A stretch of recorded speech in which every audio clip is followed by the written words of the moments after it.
start off, before I forget, one of the greatest things that God taught me about like going on new mission trips, there's a couple things. One, it forces you to realize how inadequate you are. When you're at home and you have your luxuries and your comforts, it's really easy to just try and depend on yourself.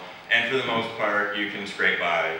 It's not usually that we're actually going above and beyond like our capabilities without Christ. And that's the great thing that the trips, they force you into realizing that. And the second thing about that is when you realize how inadequate you are, you then realize why it is that God can use you. Because you're not getting in the way. You're not capable of doing anything aside from Him. And that's just one of the greatest things that I learned from the missions trip. Another thing is it's super awesome to be able to go as a youth leader. Just because I get to see the interactions, or I get to interact with the campers too, be in the cabins, do the one-on-one time, work with lessons, lead games, and it's really fun to actually get to know these kids and invest in them. But then on top of that, to know that I'm investing in these guys, the ones that are presenting to you guys and you're seeing the testimony, just to see the fire and the desire in their heart, it's just extremely humbling.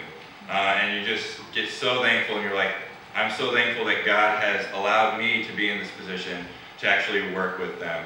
And again, I know that the growth is nothing that can come from me and nothing that I can teach them because I am pitiful. It's all coming from God, and it's just one of the greatest experiences for me. Amen.